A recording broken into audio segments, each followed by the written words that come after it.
ನಮಸ್ಕಾರ. ರಿವ್ಯೂ ಚಾನಲ್ಗೆ ಸ್ವಾಗತ. ನಾನು ಸೌಖ್ಯ ಗಾಂವ್ಕರ್. ಸಿಎಂ ಸಿದ್ದರಾಮಯ್ಯನವ್ರಿಗೆ ರಾಹುಲ್ ಗಾಂಧಿ ಅವರಿಂದ ಮತ್ತೊಂದು ಬಿಗ್ ಆಫರ್ ಬಂದಿದೆಯಾ?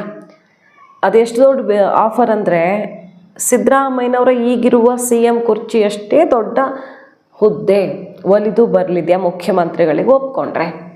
ಇದೊಂದು ಕುತೂಹಲಕಾರಿ ವಿಚಾರ. ಸುರ್ಜೇವಾಲಾ ಅವರು ಈ ಆಫರ್ ಹೊತ್ತು ಬಂದಿದ್ದಾರೆ. ಮಾತುಕತೆ ಎಲ್ಲ ನಡೀತಿದೆ. ಸರಾಗವಾಗಿ ಎಲ್ಲ ಸಮಸ್ಯೆ ಬಗ್ಗೆ ಹರಿಬೇಕು. ಸಿದ್ದರಾಮಯ್ಯನವ್ರು ಯಾವ ಕಾರಣಕ್ಕೂ ಸರ್ಕಾರಕ್ಕೆ ಥ್ರೆಟ್ ಆಗಬಾರ್ದು ಭವಿಷ್ಯದಲ್ಲಿ ಅನ್ನೋ ಕಾರಣಕ್ಕೆ ರಾಹುಲ್ ಗಾಂಧಿ ಅವರ ಪ್ಲ್ಯಾನ್ ಏನು? ಹಾಗಾದರೆ ಒಂದು ಕಡೆ, ಮತ್ತೊಂದು ಕಡೆ ಬಹಳ ದೊಡ್ಡ ಹೆಜ್ಜೆ ಇಡ್ತಿದ್ದಾರೆ ಸಿದ್ದರಾಮಯ್ಯನವರು. ರಾಜ್ಯ ರಾಜಕಾರಣದ ದಿಕ್ಕು ದೆಸೆ ಬದಲಿಸುವಂತಹ ಒಂದು ಹೆಜ್ಜೆ ಇಟ್ಟು ಎಕ್ಸಿಟ್ ಆಗಲಿದ್ದಾರೆ ಮುಖ್ಯಮಂತ್ರಿಗಳು ಅನ್ನೋದು ಹೊರ ನಡೆಯೋದೇ ಹೌದಾದರೆ ಒಂದು ದೊಡ್ಡ ಇತಿಹಾಸವನ್ನು ಸೃಷ್ಟಿ ಮಾಡೇ ಹೊರಡೋದು ಅಂತ.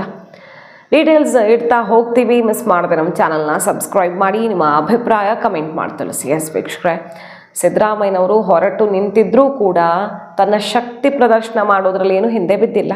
ಯಡಿಯೂರಪ್ಪನವರು ಅವತ್ತು ಕಣ್ಣೀರು ಹಾಕೋ ಮೂಲಕ ಮೆಸೇಜ್ ಕೊಟ್ಟರು ಸಮುದಾಯಕ್ಕೆ, ಅಭಿಮಾನಿಗಳಿಗೆ. ತನಗೆ ಇಷ್ಟ ಇಲ್ಲ ಅಂದರೂ ಹೈಕಮಾಂಡ್ ಒತ್ತಾಯ ಪೂರ್ವಕವಾಗಿ ಇಳಿಸಿದೆ ಅಂತ. ಈಗ ಸಿದ್ದರಾಮಯ್ಯನವ್ರು ಕಣ್ಣೀರು ಹಾಕೋ ಜಾಯಮಾನದವ್ರಲ್ಲ. ಯಾವ ರೀತಿ ಮೆಸೇಜ್ ಕೊಡ್ತಿದ್ದಾರೆ, ಶಕ್ತಿ ಪ್ರದರ್ಶನ ಹೆಂಗೆ ಆಗ್ತಿದೆ ನೋಡಿ. ಶಾಸಕಾಂಗ ಸಭೆಯಲ್ಲೇ ಆಗಲಿ ತೀರ್ಮಾನ, ಈಗ ಯಾಕೆ ರಾಜೀನಾಮೆ ಕೊಡ್ತೀರಿ? ಕೊಡಲೇಬೇಡಿ ಅಂತ ಪಟ್ಟು ಹೇಳ್ತಿದ್ದಾರೆ.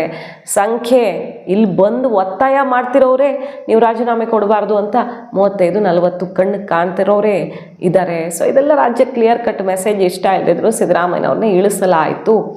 ಹೈಕಮಾಂಡ್ ಮಾತಿಗೆ ಕಟ್ಟು ಬಿದ್ದು ಇಳಿದಿದ್ದಾರೆ ಅಷ್ಟೇ ಅನ್ನೋ ರೀತಿಯಲ್ಲಿ ಒಂದು ಮೆಸೇಜ್ ಪಾಸ್ ಮಾಡಿದ್ದಾಯಿತು. ಈಗೆಲ್ಲಕ್ಕಿಂತ ಪ್ರಮುಖವಾಗಿ ಒಂದು ಅತಿ ದೊಡ್ಡ ಹೆಜ್ಜೆಯನ್ನು ಇಡ್ತಿದ್ದಾರೆ ಸಿದ್ದರಾಮಯ್ಯನವರು.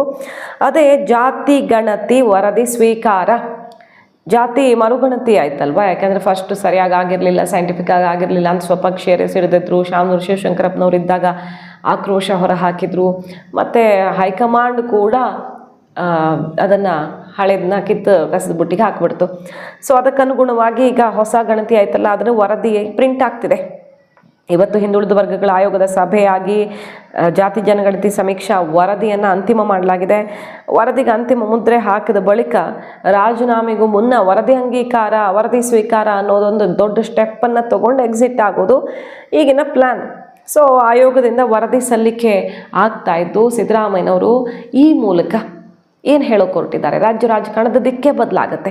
ಹೇಗೂ ಈಗ ಮರು ಗಣತಿ ಆಗಿರೋದ್ರಿಂದಾಗಿ ಯಾರು ಇದನ್ನು ಅಲ್ಲಗಳೆಯೋದು, ವಿರೋಧಿಸೋದು ಮಾಡೋಕ್ಕಾಗಲ್ಲ. ಸೊ ಅಹಿಂದ ಪವರ್ಫುಲ್, ಇದರ ಅನುಗುಣವಾಗಿ ಇನ್ನು ಮುಂದೆ ಕರ್ನಾಟಕ ರಾಜಕಾರಣ ನಡಿಬೇಕು, ಮತ್ತು ಸ್ಥಾನಮಾನಗಳು ಸಿಗಬೇಕು, ಅವಕಾಶ ಸಿಗಬೇಕು. ಇತಿಹಾಸದಲ್ಲಿ ಸಿದ್ದರಾಮಯ್ಯನವ್ರ ಹೆಸರು ಅಚ್ಚಳಿಯದೆ ಉಳಿಯುತ್ತೆ ಜಾತಿ ಸಮೀಕ್ಷೆಗೆ ಸಂಬಂಧಪಟ್ಟಂತೆ ಅನ್ನೋದು ಪ್ಲ್ಯಾನು. ಹಾಗಾಗಿ ಇನ್ನು ಯಾರೇ ಒಕ್ಕಲಿಗ, ಲಿಂಗಾಯತ, ಮೇಲ್ವರ್ಗ, ಹಿಂದುಳಿದ ಈ ರೀತಿ ರಾಜಕಾರಣ ಮಾಡೋದಾದರೂ ಈ ನಂಬರ್ ಆಧಾರದಲ್ಲಿ ಮಾಡಬೇಕಾಗತ್ತೆ. ಅಂಥದ್ದೊಂದು ಮೆಗಾ ಟ್ವಿಸ್ಟ್ ಕೊಟ್ಟು ಎಕ್ಸಿಟ್ ಆಗ್ತಿದ್ದಾರೆ ಸಿದ್ದರಾಮಯ್ಯನವರು. ಅದು ಭವಿಷ್ಯದಲ್ಲಿ ಏನೇನಾಗುತ್ತೆ ನೋಡಬೇಕು. ಸದ್ಯಕ್ಕಂತೂ ಅವ್ರ ವ್ಯಾಪ್ತಿಯಲ್ಲಿ ಏನೇನಿದೆಯೋ ಅದನ್ನು ಮಾಡೇ ಹೋಗ್ತಿದ್ದಾರೆ. ರಾಹುಲ್ ಗಾಂಧಿ ಅವ್ರ ಹತ್ರ ಇದೇ ಜಾತಿ ಗಣತಿಗೆ 2 ತಿಂಗಳು ಟೈಮ್ ಕೇಳಿದ್ರಂತೆ, ಎಲ್ಲ ಫೈನಲ್ ಮಾಡಿ ಹೋಗ್ತೀನಿ ಅಂತ. ಬಟ್ ರಾಹುಲ್ ಗಾಂಧಿ ಅವರು ಒಪ್ಪಿಲ್ಲ. ಸೊ ಈಗ ವರದಿ ಸ್ವೀಕಾರ ಮಾಡೋ ತನಕ ಸಿದ್ದರಾಮಯ್ಯನವರು ಮುಗಿಸಿ ಹೋಗ್ತಿದ್ದಾರೆ ಇರೋ 2 ದಿನದಲ್ಲಿ. ಇದರ ನಡುವೆ ಸಿದ್ದರಾಮಯ್ಯನವ್ರಿಗೊಂದು ಆಫರ್ ಬಂದಿದೆ ಭರ್ಜರಿಯಾಗಿ ಹೈಕಮಾಂಡಿಂದ ಅನ್ನೋದು ಸುದ್ದಿ. ಏನದು? LOP ಆಗಿ ನೀವು ರಾಜ್ಯಸಭೆಯಲ್ಲಿ, ಲೋಕಸಭೆಯಲ್ಲಿ ರಾಹುಲ್ ಗಾಂಧಿ ಅವರ LOP, ರಾಜ್ಯಸಭೆಯಲ್ಲಿ ಈಗ ಖರ್ಗೆ ಅವರಿದ್ದಾರೆ. ಖರ್ಗೆ ಅವರ ಅವಧಿ ಮುಗಿತಿದೆ. ಸೊ ಖರ್ಗೆ ಅವರು AICC ಅಧ್ಯಕ್ಷರಾಗಿರೋ ತನಕ ರಾಜ್ಯಸಭೆಯಲ್ಲಿ LOP ಆಗಿದ್ದರೆ ಚಂದ. ಯಾಕಂದರೆ ಅವ್ರಿಗೊಂದು ಬಲ ಇರುತ್ತೆ, ಅಧಿಕಾರ ಇರುತ್ತೆ. ಅದಾಗಿಯೂ ಕೂಡ ಖರ್ಗೆ ಅವರು ಸುಮ್ಮನಾಗಬಹುದು, ಹೇಳೋಕ್ಕಾಗಲ್ಲ. ಅವ್ರಿಗೂ ವಯಸ್ಸಾಗಿದೆ. ಸಿದ್ದರಾಮಯ್ಯನವ್ರಿಗೆ ಒಂದು ದೊಡ್ಡ ಪೋಸ್ಟಿಂದ ಕೆಳಗಿಳಿಸ್ತಿರೋದ್ರಿಂದ ಸಮಾಧಾನ ಇರಲಿ. ಹೇಗೂ AICC ಅಧ್ಯಕ್ಷರು ಅನ್ನೋದು ದೊಡ್ಡ ಕುರ್ಚಿನೇ ಅಲ್ವಾ? ಆ ಕುರ್ಚಿಲಿದ್ದಾರೆ ಖರ್ಗೆ ಅವರು. ಹಾಗಾಗಿ ರಾಜ್ಯಸಭೆ LOPಯನ್ನು ಸಿದ್ದರಾಮಯ್ಯನವ್ರು ವಹಿಸ್ಕೊಳ್ತಾರ. ಅಲ್ಲಿ ಹೋಗಿಬಿಟ್ರೆ ಸಿದ್ದರಾಮಯ್ಯನವ್ರಿಗೆ ಈಕ್ವಲ್ ಆಗಿ, ಈಗಿರೋವಂಥ ಪೋಸ್ಟ್ಗೆ ಈಕ್ವಲ್ ಆಗಿ ಸ್ಥಾನಮಾನ ಸಿಕ್ಕಂಗಾಗುತ್ತೆ. ರಾಷ್ಟ್ರ ರಾಜಕಾರಣದಲ್ಲಿ ಮೋದಿಗೆ ಸೆಡ್ ಹೊಡೆಯುವಂಥ ಸ್ಥಾನಕ್ಕೆ ಹೋಗ್ತಾರೆ. ಹಿಂದಿ ಓಕೆ, ಹಿಂದಿ ಮ್ಯಾಟ್ರ್ ಆಗಲಿ. ವೇಣುಗೋಪಾಲ್ ಅವರು ಸುಮಾರು ಜನ ನಾಯಕರೆಲ್ಲ ಅಲ್ಲಿ ಇಂಗ್ಲೀಷಲ್ಲೇ ಕಮ್ಯುನಿಕೇಟ್ ಮಾಡ್ತಾರಪ್ಪ. ಹಾಗಾಗಿ ಹೋಗ್ತಾ ಹೋಗ್ತಾ ಹೊಂದಿಕೊಳ್ತಾರೆ. ಆದರೆ ಅವ್ರಿಗೆ ಆ ಗಟ್ಟಿತನ ಇದೆ, ವಿಷಯಗಳನ್ನ ಹುಡುಕಿ ತೆಗೆದು ಕೇಂದ್ರ ಸರ್ಕಾರ ಕಟ್ಟಿ ಹಾಕೋ ರೀತಿಯಲ್ಲಿ ಚಾಕಚಕ್ಯತೆ ಇದೆ. ನೀವು LOP ಆಗಿ ರಾಜ್ಯಸಭೆಯಲ್ಲಿ ಅನ್ನೋದೊಂದು ಭರ್ಜರಿ ಆಫರ್ ಬಂದಿದೆ ಅಂತ ಹೇಳಲಾಗ್ತಿದೆ. ಆದರೂ ಯಾಕೋ ಸಿದ್ದರಾಮಯ್ಯನವರು ರಾಜ್ಯಸಭೆ ವಿಚಾರದಲ್ಲಿ ಅಷ್ಟು ಮನಸ್ಸು ಮಾಡ್ತಿಲ್ಲ. ಕಾದು ನೋಡ್ಬೇಕು ಈ ಆಫರ್ ಬಗ್ಗೆ ಏನಾಗತ್ತೆ ಅಂತ. ಓವರ್ ಆಲ್ ಸಿದ್ದರಾಮಯ್ಯನವರು ಹೋದರೂ ಸುಮ್ಮನೆ ಹೋಗ್ತಿಲ್ಲ, ತನ್ನ ಛಾಪು ಮೂಡಿಸುವ ಮೂಲಕವೇ ಎಕ್ಸಿಟ್ ಆಗ್ತಿದ್ದಾರೆ ಸಿದ್ದರಾಮಯ್ಯ ಕ್ಯಾಂಪ್ನ. ಮತ್ತು ಈಗ ಹಳಬರಲ್ಲಿ 15 ಜನ DK ಸಂಪುಟದಲ್ಲಿ ಇರಲೇಬೇಕು ಅನ್ನುವಂಥ ಪಟ್ಟನ್ನು ಹಾಕಿದ್ದಾರೆ ಅನ್ನೋದು ಗೊತ್ತಾಗ್ತಿದೆ. ಹಾಗಾಗಿ ಸಿದ್ದರಾಮಯ್ಯನವರು ಕಡೆ ಕ್ಷಣದವರೆಗೂ 28 ಚುನಾವಣೆ ತನಕನೂ DK ಶಿವಕುಮಾರ್ ಅವ್ರಿಗೆ ನುಂಗಲಾರದ ತುತ್ತಾಗಿ ಕಾಡಲಿದ್ದಾರ. ಯಾವ ಕ್ಷಣ ಏನಾಗುತ್ತೆ, ಪ್ರತಿ ರಾತ್ರಿ ನಿದ್ದೆ ಇಲ್ಲದೆ ಕಳಿಬೇಕಾ DK ಶಿವಕುಮಾರ್ ಅವರು? ಅಂತಹ ಸ್ಥಿತಿ ಬರುತ್ತಾ ಸರ್ಕಾರಕ್ಕೆ? ಅದೇ ಈಗ ಕುತೂಹಲ.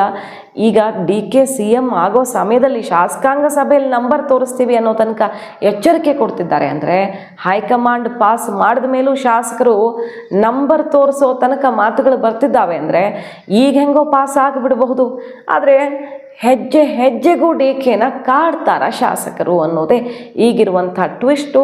ಸಿದ್ದರಾಮಯ್ಯನವ್ರು ಹೋಗ್ತಿದ್ದಾರೆ, ಆದರೆ ಸಿದ್ದರಾಮಯ್ಯನವರ ಬಲ ಸರ್ಕಾರದಲ್ಲಿ ಹಾಗೆ ಉಳ್ಕೊಳ್ಳೋ ರೀತಿಯಲ್ಲೂ ಕಾಣಿಸ್ತಾ ಇದೆ. ನಮ್ಮ ಈ ಸಮಾಜದಿಂದ ಏನು 100ಕ್ಕೆ 70 ಭಾಗದಷ್ಟು ಕಾಂಗ್ರೆಸ್ ಪಕ್ಷದಲ್ಲಿ ನಾವು ಗುರುಸ್ಕೊಂಡಿದ್ದೀವಿ. ಆ 100ಕ್ಕೆ 70% ಇರೋದು 0ಗೆ ಬರೋದಂದ್ರೂ ಕೂಡ ಸುಳ್ಳಲ್ಲ ಅಂತ ಅನ್ನೋದನ್ನು ಆಶ್ಚರ್ಯ ಕೊಡಬೇಕಾಗಿಲ್ಲ. ಅದನ್ನು ಯಾವ ರೀತಿ ಎದುರಿಸ್ತಾರೆ ಅಂತ ಅನ್ನೋದನ್ನು ಮುಂದಿನ ದಿನಗಳಲ್ಲಿ ನಾವು ಮಾಡಿ ತೋರಿಸ್ತೀವಿ. ಯಾವುದೇ ಕಾರಣಕ್ಕೂ ಯಾವುದೇ ಒಂದು ಹಗರಣಗಳಿಲ್ಲದೆ ಒಬ್ಬ ಮುತ್ಸದಿ ರಾಜಕಾರಣಿಯಾದಂತಹ ಸಿದ್ದರಾಮಯ್ಯನವ್ರನ್ನ ಬದಲಾವಣೆ ಮಾಡೋದಾದರೆ ನಮ್ಮ ಸಮಾಜದಿಂದ ನಾವು ಸುಮ್ಮನೆ ಕೂತ್ಕೊಳ್ಳೋದಕ್ಕಾಗಲ್ಲ. ಮುಂದಿನ ಹೋರಾಟಗಳನ್ನು ನಾವು ರೂಪಿಸ್ತಾ ಇದ್ದೀವಿ. ಅದು ನಾಳೆಯಿಂದ ನಾವು ಶುರು ಮಾಡ್ತೀವಿ. ಹೈಕಮಾಂಡ್ಗೆ ನೇರವಾದ ಎಚ್ಚರಿಕೆ ಕೊಡ್ತಾ ಇದ್ದೀರಾ? ನೇರವಾಗಿ ಎಚ್ಚರಿಕೆ ಹೈಕಮಾಂಡ್ಗೆನೆ. And the state can get the best representation possible. Various political developments of the state were also deliberated. Post that deliberation, many friends have been running all kind of stories. You are all our friends. We are brothers, friends, and if I may say, co-workers. Or we have to work with the media, no? So I always call myself a co-worker of my friends of print and electronic media. I'm one of you, and you are one of us. We are family. So I only want to say, as Shri K.C. Venugopal had said yesterday, currently no meeting of the legislature party has been called by the Congress party. No other decision has yet been taken. As things evolve, we will inform you. I can't tell you what will happen after 1 month, 20 days, tomorrow, 6 months, 1 year. That is speculation. So with folded hands, my humble request, and Kannada media is very responsible. Kannada media is also classically one of the most insightful media I've seen. ಕಾದ್ ನೋಡೋಣ. ಮಾಹಿತಿ ಇಷ್ಟ ಆಗಿದ್ರೆ miss ಮಾಡದೆ ನಮ್ಮ ಚಾನಲ್ನ subscribe ಮಾಡಿ, ನಿಮ್ಮ ಅಭಿಪ್ರಾಯ ಕಮೆಂಟ್ ಮಾಡಿ ತಿಳಿಸಿ. Thank you.